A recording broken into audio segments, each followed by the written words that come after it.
Hello and welcome to Rewatch. This is the show about movies we love and movies we haven't seen yet. My name is Seth Scruggs. My name is Vaughn. And in this show, I pick a movie that I like or that I want to rewatch and Zach hasn't seen. And then I make him watch it.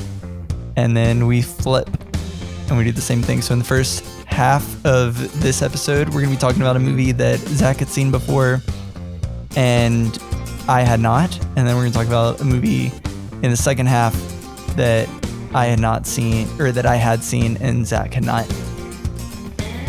And the irony about us starting this episode with a movie that is even titled What You're Not Allowed to Talk About from the movie is very appropriate. We are going to be breaking the first two rules of Fight Club today, because today's episode is all about David Fincher. So before we jump into our first movie, so Zach, you picked Fight Club. I picked Fight Club.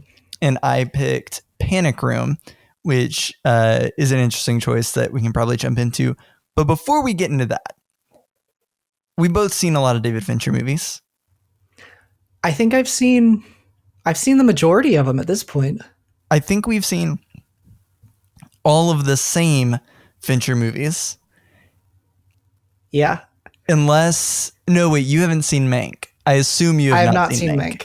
I say that because I assume that the writing of Citizen Kane is not something that you just felt like sitting down and watching a movie about, knowing you. But I want to take a second before we jump into the discussion here and just talk about like why do you think that David Fincher is someone that people are interested in, that makes movies that interest you, that, you know, what I have my reasons, and I'm curious about you, like what stands out to you about a David Fincher movie? So that, I mean, there's different answers for every aspect of the sentence you just led into. The last one, what stands out as a David Fincher, I think for the most part is the easiest to answer, which is probably a little dangerous to say. To me, what I notice in a lot of David Fincher's work is like usually some sort of mystery. Mm-hmm. I mean, I guess I made a big setup. It's usually some sort of mystery that revolves around a huge twist at the end. Yeah. Not even at the end necessarily, but there's a big twist. So like, and this is the spoiler alert for all of David Fincher's, like any, if you have not seen any movie by David Fincher and care about spoilers, we're probably going to mess it up for you. We're probably going to mess it up. There's only a few that we haven't seen that we won't be able to talk about. Yep. So heads up, spoiler alert. So in Fight Club, you have the fact that the twist is Tyler Durden is the narrator. In Gone Girl, you have the twist that she's a narcissist and was lying. In Seven, you have the twist at the end where Brad Pitt's wife's head is in a box. In Zodiac, you have the twist of who the Zodiac killer is. Are you just going through and listing all of them? Are you going to do all of them? Not all of them. Are you going to spoil every David Fincher movie? Surprise. There's not all secret twists. Right. In it though. And, so like, and I think it's worth noting that they're not like M. Night Shyamalan twists where if you know what the twist is, the movie doesn't work. Right. I think that's a hallmark of Shyamalan's work where, you know, yeah, if you know the twist for any given Shyamalan movie, it kind of doesn't work after that. Mm-hmm. David Fincher's movies, because of the way that they're made, do. So Seven and Gone Girl specifically, I watched again very shortly after my first watch, like within weeks, because I just wanted to, like, I wanted that, oh man, moment again. But yeah, so like Panic Room, which we'll get to later on in the episode, the twist isn't that, oh, it's revealed that so and so did this, or that this person is actually this person. The twist in Panic Room is when the tables are flipped. Right. Who's actually in power? Who's actually in control? Which happens, which is a table that gets flipped several times in that movie. I'm sure it's something we'll talk about. Yeah. So yeah, for me, it's a thriller with twists. Yeah, I think that's good. One of the things that I really love about David Fincher's work is that it's so varied. He reminds me a lot. A lot of people compare him to Alfred Hitchcock, which I think is a good comparison on multiple levels. The first is obviously he's making thrillers. That's what Hitchcock did. That's what Fincher's doing. That's pretty evident. And they make them very effectively. They make them very quickly. They just kind of keep moving. But I think also Fincher and Hitchcock are not afraid to experiment.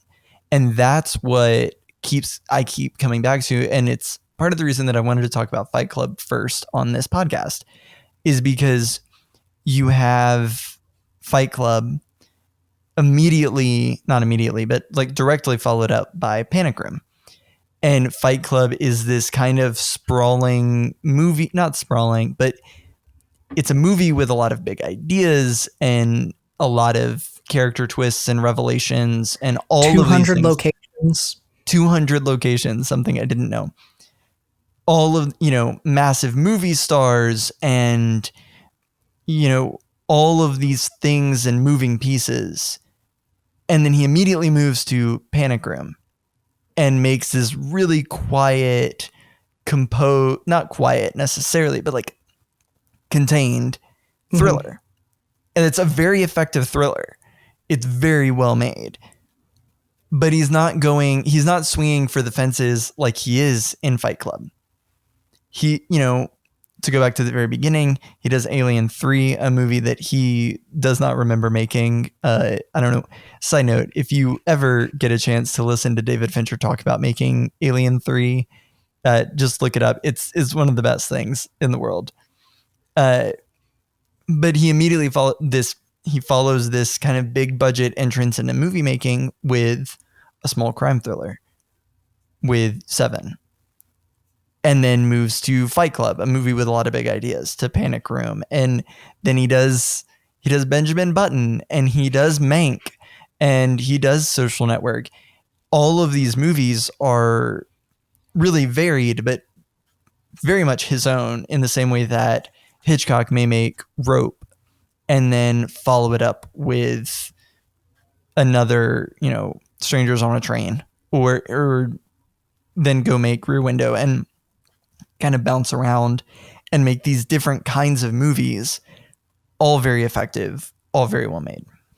And I really appreciate that about David Fincher is, okay, I just made a movie about the guy who wrote Citizen Kane.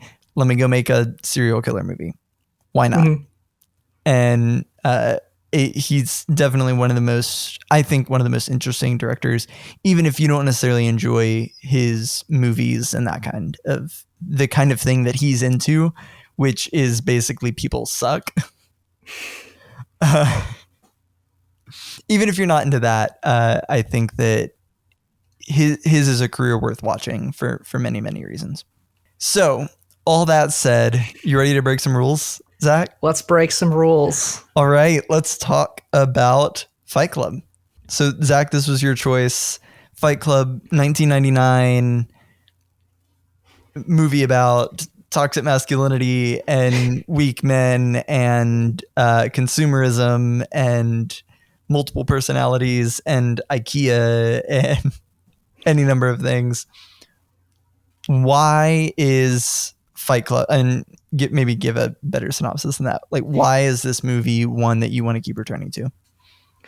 So I first watched this, 2 or 3 years ago, and was fascinated by it. I think I had bought it without seeing it, And then It's something worth noting that you do very frequently. yeah, well, okay, look, if I can buy it for cheaper than I can rent it, then I can just sell it if I didn't like it. But yes, I do that very frequently. So I bought it without seeing it, and it took me a while to get around to seeing it. And then I watched it, and it's so fun is a weird way of putting it. I'll say. Because like it's a dark satire of toxic masculinity and consumerism. Because you've got Edward Norton, who's this white collar paper pusher, who his job is to determine whether or not enough people have been hurt in car crashes to different malfunctions, whether or not it's financially worth recalling those cars or to just settle all the lawsuits. So like there's that take on consumerism. There's his incessant need to fill his apartment with stuff.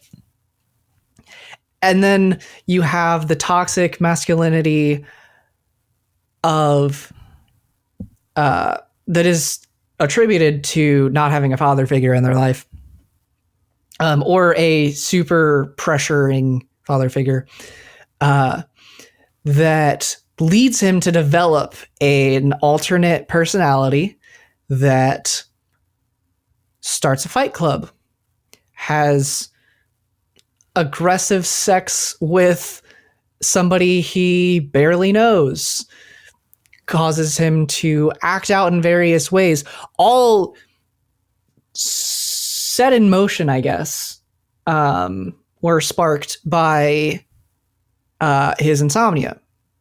So while not being able to sleep, he's developed this personality that he goes into at night, and then eventually he meets the personality.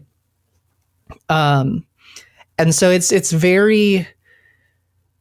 fun because you have both sides of everybody, basically, who has the repressed side and a chaotic side. So you get to see the conflict between those two, where Tyler wants to do something that the narrator doesn't want to, because it'll get them in trouble or something. And then you see eventually they become the same person. But that is also when the story shows you, hey, guess what? They are the same person.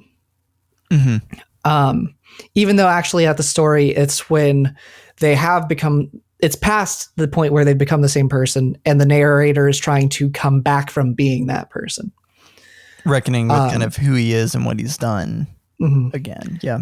But it's just fun because like who doesn't like taking shots at consumerism and toxic masculinity? Like they're easy shots, but they're fun shots. I think the thing that really stuck out to me in this first watch was how effective that satire is, because I recently watched I guess it's a satire that came out in 2021, Don't Look Up. And I didn't think Don't Look Up was a very effective film. And there's many reasons for that. And I don't want to go into them here in this conversation about Fight Club. But what I loved about Fight Club was how focused the satire was, and how absolutely brutal in its satire it is. So part of the problem with Don't Look Up is that it's trying to kind of play the field. It's trying to poke fun at too many things, and also is kind of pulling its punches a little bit. Whereas Fight Club pulls no punches. It literally and figuratively. It is. I texted you multiple times during this movie, just like, this is brutal. Mhm. It is brutal, but it does such a good job at saying, here is the furthest conclusion that we can take it to. And it's a logical conclusion. And here's just like the full gross underbelly of this thing. And yeah, like that makes it so effective, because as insane as some of the stuff that happens in this movie is, because as crazy as some of this stuff is, it never feels implausible. And it always knows exactly where it's taking its shot. It is laser focused.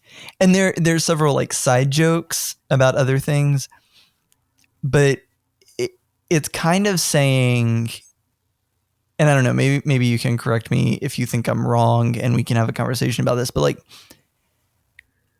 it kind of feels like, okay, there's this frustration that men are soft and the world is kind of comfortable. And the logical answer would be, well, men got to be tough. But if we take that to its furthest conclusion, we end up fighting each other in the basement of bars just to feel something. Mm-hmm. So where, and really, you know, it's so much a movie about belonging and looking for a place to belong.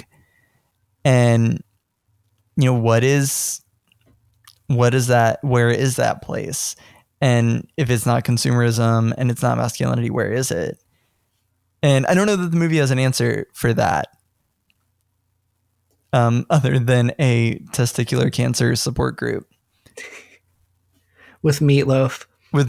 Which is, I mean, what an interesting place for that, to try to find this community, that this guy who, part of the issue of the movie is that he feels emasculated, finds his first real community in the film in a group of emasculated men, like physically emasculated men. Also, to clarify, Meatloaf, the singer, not Meatloaf the food. Whenever we refer to Meatloaf in this movie, it is a person. It is the singer of the classic 2 out of 3 ain't bad, not the delicious food that often has ketchup on it. Yeah. Yeah, because he and his whole identity was in being a macho, because his character used to be a wrestler before he got his testicular cancer, which caused him to grow, which the medication caused him to grow breasts. Right. And so he's the perfect storm of was this and is now the opposite of this, was like the ultimate example of masculinity in society. And now look like shamed, but like his kids won't talk to him anymore. Right. Because they won't be seen in public with him. I think it's such an effective film in that it's so direct in what it's trying to say, and so laser focused on what it's trying to do that it lands its punches, rather than like not being sure of where they're going to land and what's going to happen. And then, of course, visually, this movie is so gross. It is. Yeah. And that's something that I think is interesting in comparison with the next movie we're going to talk about, and Fincher's later work, which is so slick and produced. This movie is just, I mean, there's just some, like, everything is covered in like a layer of just grime and gunk, and man, it is nasty, some of the things that happen in this movie. And we get close-ups of some of it. Oh, we get real up close and personal with a lot of it. So, Seth, on Yep. your first viewing, Yeah. because this is when you watched it the first time, Yep. what were your thoughts and what stood out to you? So all of that, I mean, I feel like I walked away with, like, Fincher knows how to make this, like, knew exactly what he was trying to say. Well, what I find really interesting is kind of the life that this movie's had since 99. So 23 years, almost 23 years. In that the movie is very clearly trying to shine a light on these things, but in a way, like, and Tyler Durden is not the hero of this story. Not even close. And yet, if you were to talk to some people, they would talk about how great of a character Tyler Durden is. And not great, like, yes, he's a well-written character, but like great in the sense of like, man, Tyler Durden, though. That's a good character. Like a role model almost. Right. And that, yeah, this movie was right. We should have a resurrection in masculinity, or this specifically this brand of masculinity. And that's not a conversation for this podcast, not by a long shot, because it's way too nuanced for the two of us to talk about on our silly movie podcast. So I don't want to address that and what everything that's there. That said, I fear that, like, the message that people get from this movie is like, man, Tyler Durden, though, that's a man right there. And that's so not the point of this movie. It's so different. Brad Pitt's performance, this is the second episode in a row where I'm just gonna go on a tear about how much I love Brad Pitt.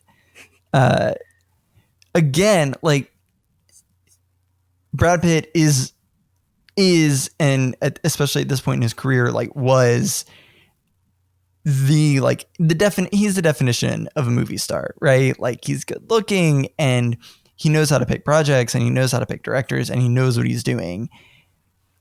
And I don't know enough about his career to, like, try to chart it for you, but Fight Club feels like such a thought through choice on his part, where, you know, Seven is very much a movie star kind of role, where he's the good guy, and that doesn't mean that it's, like, shallow or like there's not something for him to do, but it is very him in the spotlight. He's kind of the main guy. Everyone's kind of looking to him to do the thing, but he's learning. Everyone's seeing things through his eyes. And in Fight Club, he's the villain. I don't know that he's the antagonist. I think that's the wrong way to put it, but he's definitely a villain and a very vile character. And he is just, I mean, he's gross and hardcore and unhinged, just absolutely unhinged in this movie. Mm-hmm. And it's such a, like, it feels like a very calculated choice on his part to say, I'm going to work with Fincher again because I liked him. I liked what we did together. But I don't, like, a logical choice for, like, coming from a producing standpoint is, well, make Brad Pitt your narrator and put him at the center of the frame for the entire movie, because he's the guy. Everyone loves watching Brad Pitt on screen, and I'm guilty of that. I love watching Brad Pitt on screen.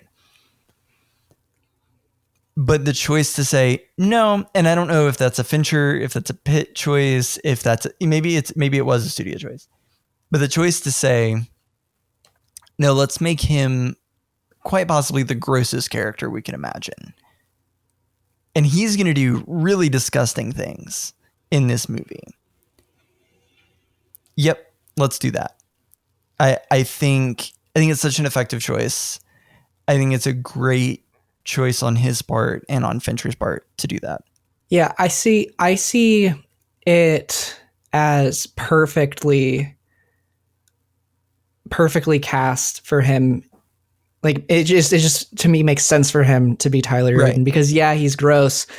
But like the movie in its satirical way is saying he's gross, but in a cool way. Right. He is like oozing charisma for this entire movie, as gross as he is. For that, I think that's why it's perfect for Brad. Oh, I agree. Because yeah, he's gross, but he's so cool. Right. And like such a like I think that's honestly where the less understanding viewers could be like, oh yeah, this guy's so cool. This is all the stuff he does. It's Brad Pitt. And it's Brad Pitt. So yeah, this guy's awesome. I want to be like him. Right. Even though the movie is saying, hey, no, don't. Please, for the love of all that is good, do not. For the love of all that's humane and like human. Right. Because like at the end, you've got the snowball effect of everything Tyler Durden stands for. And you have this militia, this anarchist militia that doesn't have names, and the rallying cry of them is when one of them dies, when Meatloaf dies, and they determine that the only way they can have an identity is for dying in the name of mayhem. I totally agree with that. Edward Norton as well. I mean, it's worth touching on him. Man, just a great performance from him, and the desperation that he is going through as he sinks further and further into this world. Really, really, really great, I think. Mm-hmm. So I want to turn the tables, so to speak, on you. And so this is your second time seeing it. What's kind of going through your head as you watch it? I mean, the first thing I noticed was if Wes Anderson's romantically favorite color is yellow, I feel like David Fincher's is desaturated green. Yeah. I feel like that's worth pointing out. Kind of what you said, like how gross everything is. Like everything except Edward Norton's character in general. But even then he starts to get gross. Mm-hmm. Just like even down to Helena Bonham Carter's hair. Mm-hmm. It's gross. Everything except like Edward Norton's boss in the movie is so gross. And he's only gross because he's stale. Or he's only not gross because he's stale, which is the other thing you don't want to be exactly in the world. I think the thing I noticed most though is I caught on to the satire of it before this time. But the first time I was watching it, I was just like overwhelmed. Right. By everything that's happening. And this time I was like, wow, this movie is really funny. Like not necessarily like I'm like bruising a rib laughing, but like this movie has really good takes that are ironic and really funny. It's so darkly hilarious that like you find yourself laughing and you don't realize why you're laughing, or even maybe that you were laughing, and you're like, oh wow, that's okay. I also caught small details. Like I was wondering why the chemical burn on their hands was shaped that way. And then I realized, I just noticed this time watching that Tyler kisses Edward Norton's hand before dumping it on. And so that, I'm guessing the saliva and oils from the kiss is what caused the burn to happen there and not anywhere else. Gotcha. Interesting. Yeah, I didn't notice that. That is, I mean, I want to talk about the filmmaking of this movie, but also, like, we spent 10 minutes at the beginning of the show talking about Fincher. He is known for details and details like that, and repeating takes and getting it right. And there's nothing out of place in this movie at all. Every cut, every moment feels like the right one. Supposedly there's a Starbucks cup in every shot. I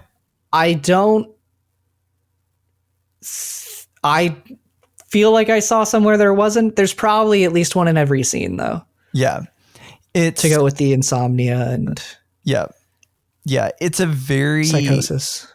He's such a calculated director in what he's doing. And you have to, in a movie like this, where so much of it hinges on the details, like the one that you noticed, you have to get the details right, because in the twist where you learn, actually, Tyler hasn't been real all along. It's been in the narrator's head. You gotta flip things around, and you've got to know what's going to happen. You have to have that big picture vision of the movie as a whole as you're making it. And it's very clear. And I think that's clear in every movie that Fincher has done, but especially here, where so much of it hinges on those little details that he knocks it out of the park. I feel like that's almost reductive and redundant to say, because this movie is 20 something years old and it's been talked about a little bit ad nauseum, but like, man, like what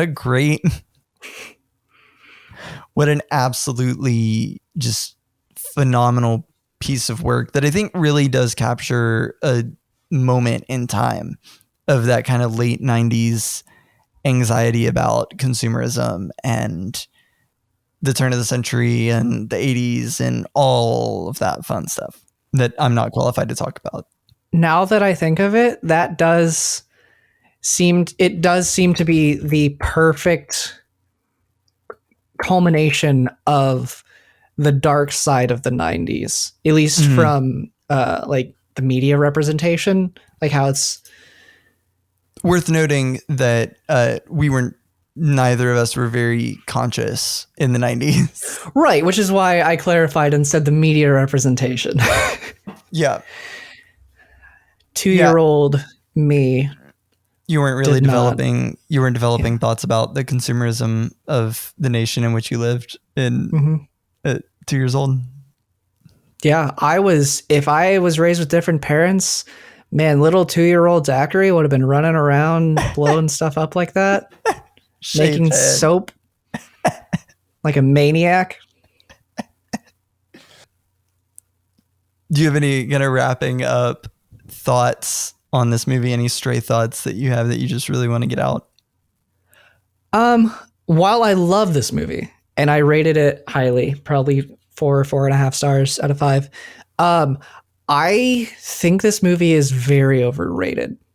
Yeah. It does what it does very, very well, but I think it's overrated. I think people hype it up a bit more than it meets, but it is still excellent. Is this one that you could see yourself returning to, or absolutely after? Okay. I didn't know if like after another time you're kind of like, yeah. No. So like this is kind of related to me buying movies without having seen them yet. The way I determine what movies I own is very nuanced and not at all formulaic it's basically how I feel about the movie if I decide it's worth me owning. And this, this has been in my collection, and it's going to stay there.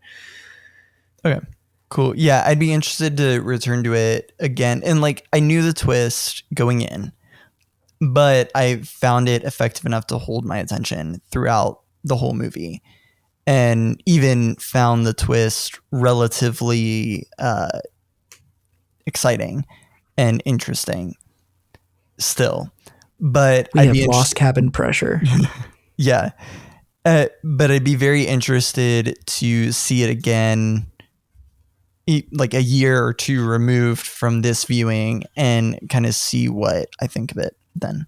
All right, we are going to take a quick break, and we will follow up our discussion about Fight Club with David Fincher's follow-up to Fight Club, Panic Room. We'll be right back. Hey, what's up? This is Seth Scruggs, host of Rewatch, that show that you're listening to right now. And if you like this show, there's also a good chance that you would like our YouTube channel. You can find it, Mark Spots DX Productions, on YouTube. There's a link in our show notes. And over there we have short films and behind the scenes content and a bunch of other stuff that we have planned for the rest of this year. You can go over there and subscribe. That really helps us out and helps other people find our work. And if you like this show and you want to help other people find our work, you can follow the show, give us a review and a rating, and that really helps other people find our work as well. All right, let's get back to the show. And we're back to talk about the 2002 film directed by David Fincher, Panic Room. It stars Jodie Foster and Kristen Stewart, along with Forrest Whitaker, Jared Leto, and Dwight Yoakam. And it is about a woman and her daughter trapped in a panic room in New York in the middle of a home invasion and robbery. And this was my choice, so I get to talk about it first, about why I like this movie. We decided that we wanted to do a Fincher episode. That was what started this conversation. And man, and I've watched this relatively recently, like within the last month, probably for the first time. Speaking of buying DVDs without having seen the movie, I bought the special edition DVD of Panic Room at a video store closeout sale. Welcome to the 21st century. Just a note, one of the best designed DVDs I've ever seen. Another thing I really admire about David Fincher is that he really does care about the presentation of his media. And the special edition of this movie and special edition of something like Social Network has just an insane amount of bonus features. There's like a full feature-length documentary on the pre-production process, the production process, and the post-production process of Panic Room on this DVD. Absolutely insane. Just total side note, not why I wanted to revisit this movie. I find this movie so effective. The performances, I don't think that there's a bad performance in the movie. I mean, maybe Kristen Stewart gives a weaker performance as a 12-year-old, but she's 12. I don't think that there's a absolutely bad performance. I love how this movie is shot, kind of in contrast to Fight Club, which is what we were talking about, that very grimy, gritty kind of thing. This is a very slickly shot movie, a very calculated, very clean, very smooth movie, down to the fact that there's a entirely CG one take to avoid any sort of camera shake.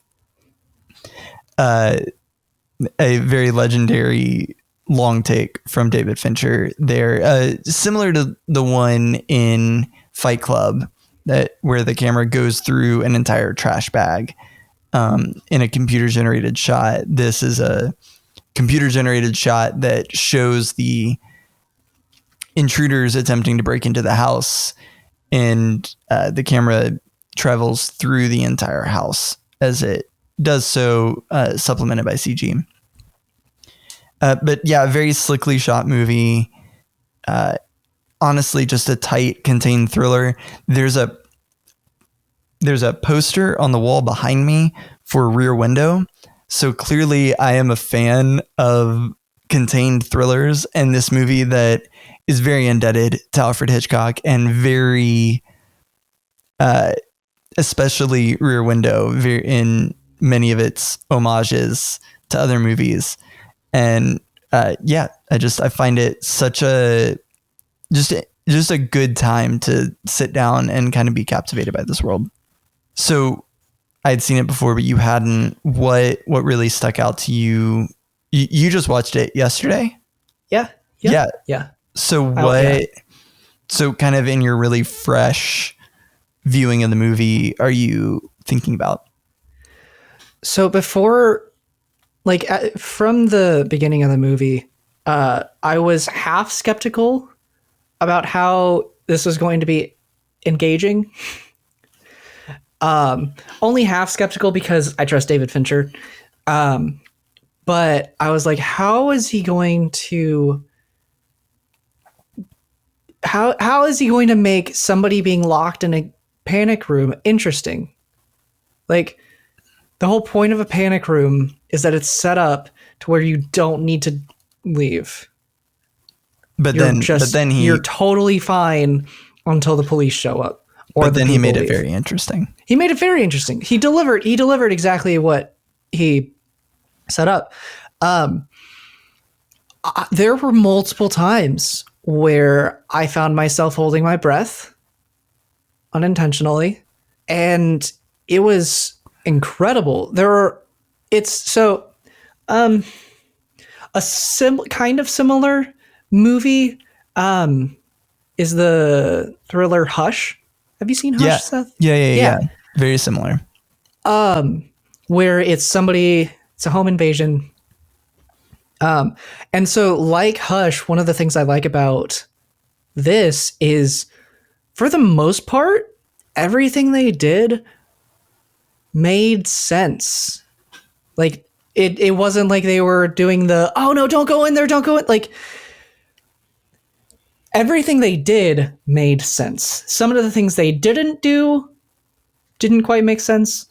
Like, there were a couple times where I was like, you could very easily have made a phone call, because you can see them all arguing on the bottom floor. So open the door, use their signal, call the police.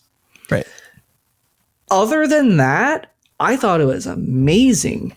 And I want to pause there for a second, because I think that your point about the fact that it makes sense is such an underrated thing in a movie. And I think that's why this movie is so deceptively easy, is that, well, yeah, you just do the logical thing. Just make the right call. Just do that. Of course they would do that, because that's the most logical thing to do. Most of the time, that is not how movies are written, because a lot of people, and I'm guilty of this, so I'm including myself in this, will write a movie and will write what they wish the character would do, not necessarily what makes the most sense. Or something that would work. Right. Something that would work for the character to do. Right. And this movie, neither of those happen. It is the most logical choice for these characters, given what they know and what they do. The biggest thing I struggle with is just how aggressively horrible Raoul was. Yeah. But even then, every choice that Raoul makes, it's like, yeah, Raoul would probably do that, because that's the kind of guy that Raoul is. Mm-hmm. And it works. Every bit of it works. I think another piece that makes it work, and the thing that both on the first time and the second time was such a brilliant filmmaking piece of, like, craft, was the fact that for the first 10 minutes of the film, David Fincher just explains the house to you. Mm-hmm. And he does it in a way that makes sense, in a way that doesn't feel like over the top exposition. Characters just rambling, about what it is. They're showing you the house and you're following along. So you're seeing all of the rooms, and you understand how the rooms are connected, and you understand how, okay, this person's on the third floor and this person's on the fourth, and this is on the first. So you understand all of those things so that when all the chaos of this home invasion starts happening, you don't have to think, now where was that again? Oh, wait. Okay, so there. No, it just happens. It's just there, and you know exactly what's going on. Well, and it fits perfectly narratively, because yeah, you can have them be buying a house, but that can even feel shoehorned in. But like, they're still new in the house, and the people who are breaking in have connections to the previous owner. Mm-hmm.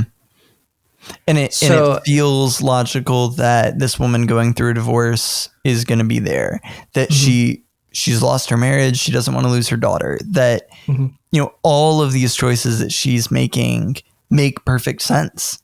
And the narrative choices, as far as like what the audience is shown, make total sense.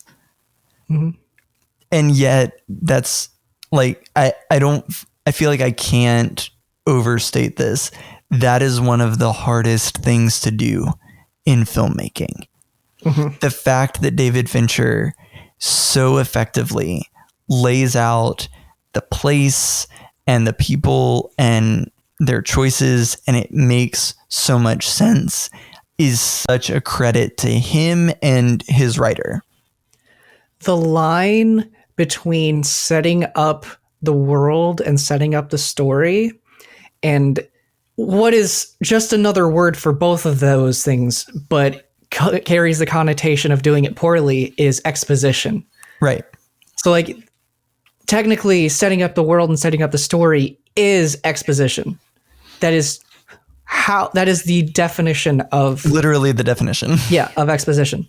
But exposition comes off as a bad word because so often you can say, oh, hey, that character is there for exposition. Oh, hey, this conversation was exposition. And like, yeah, the first scene when they're with the realtor, that character, that scene is there for exposition. But it fits so naturally in the world that you don't worry about it. If you listen to a lot of stuff about movies or you read stuff about movies, there's a good chance you've heard the phrase show don't tell. And the idea of show don't tell is that rather than having a character stand there and say, so-and-so is my father and they do this for a living, to say like, John is my dad and he's a doctor, that's telling. But to show a guy coming out of an ER in scrubs and have this kid run up and yell dad and give him a hug, that's showing.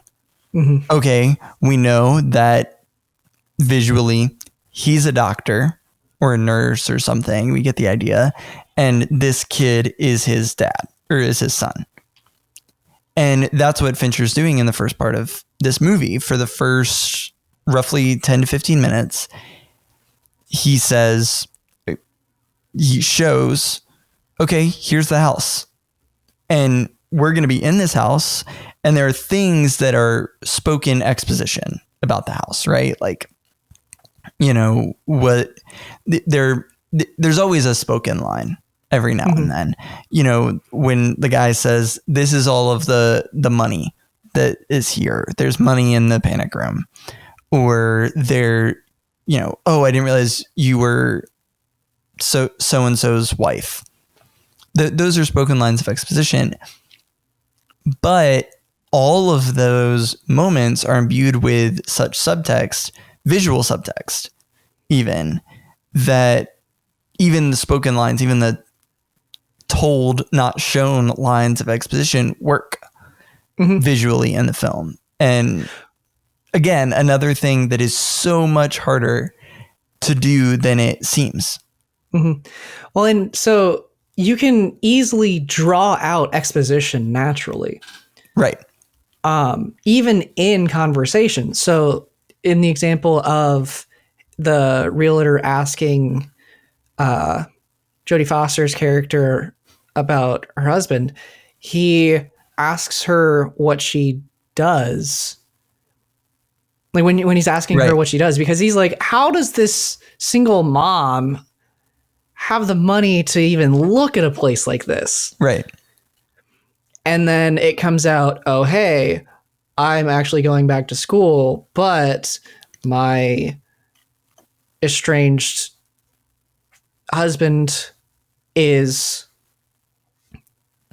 a pharmaceutical executive. Right. But you and learn, so you're like, oh, hey, their marriage isn't great, which can be inferred by the fact that dad isn't there looking at the house with them, or he's very busy. But you learn something else in his response other than just the husband's name. You learn the husband's name there, and you learn what he does. But then you learn, but aside from that, you also learn, oh, this guy's a big deal. This guy had heard of him before. Yeah. So it isn't just that he's a guy. It's that, oh, he's important. And you learn that in the response, which is a brilliant moment from, checking my notes here, David Koepp, the screenwriter of this film. And since I brought up the screenwriter, there's something else I wanted to talk about here that I find really interesting that we didn't get to touch on in our earlier conversation about Fincher and his movies. David Fincher does not write his own movies, which is increasingly uncommon. I think maybe the closest thing is Mank. His dad wrote the screenplay and passed away, and so he did some touch-ups maybe on the screenplay. And I'm so impressed with the way that Fincher will make a movie his own, no matter if he wrote it or not. Again, another comparison to Hitchcock, I think, is apt here, where Hitchcock didn't write any of his own movies. And yet these movies that he made are distinctively his own. Just very, very distinctively, that's a Hitchcock movie. And I think the same is true about Fincher. Is very impressive, especially considering, like, I guess the most impressive thing in that regard to him not writing but directing it and making it his own is The Social Network, which was written by Aaron Sorkin, who is a powerhouse screenwriter and powerful person in the movie business.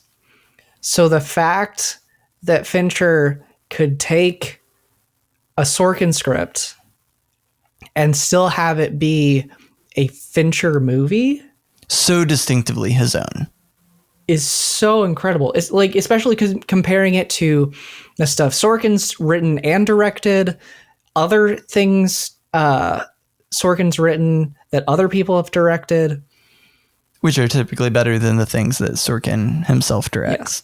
Yeah. And I like, and to all that, to the extent that I think David Fincher, of at least of feature films, I can't say specifically on shows and all that because I haven't watched all of those, but like of the movies that Sorkin has written, I think David Fincher is the best director of Sorkin.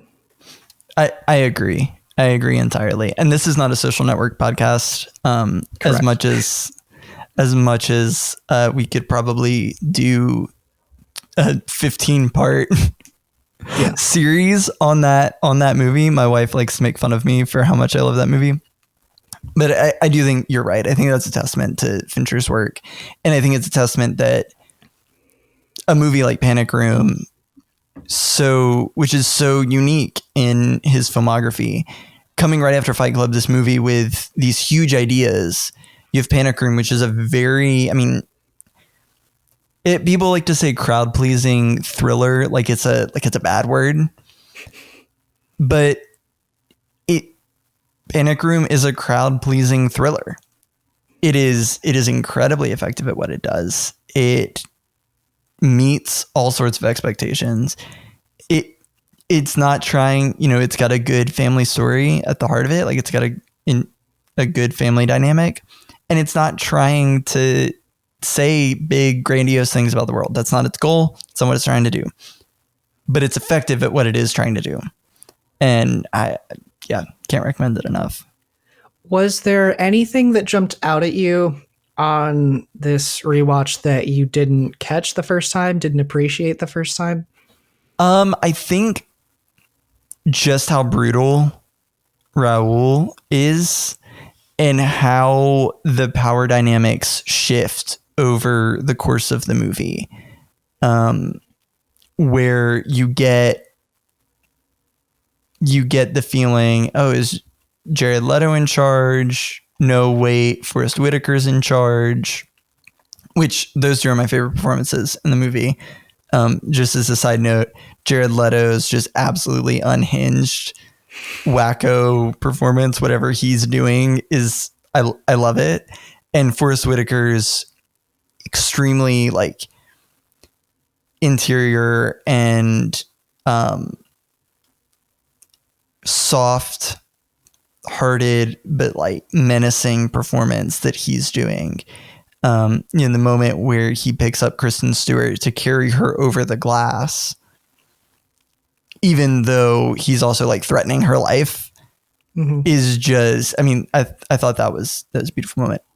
All that to say, but then ultimately seeing how Dwight Yoakam's Raoul is actually in charge and what he's doing that's causing this mass chaos, and the goals for why they're doing what they're doing. And that really stuck out with me, the way that the power shifts throughout the movie. Well, I think that wraps us up for this episode of Rewatch. Zach, where can people find you on the internet? They can find me on Letterboxd at Zachary Vaughn and Instagram at Zachary is Thinking. Yep. And you can find me on Letterboxd and on Instagram at Seth Scruggs. There'll be links to that in the show notes. Also in the show notes is a link to the Mark Spots the X YouTube channel. You should check that out and subscribe. That really helps us out. Make sure you also follow Mark Spots the X Productions on Instagram so you can see all the things that we're doing. We had a couple of things in the works that we're really excited about, and we hope you'll check it out. 2022 is going to be a big year.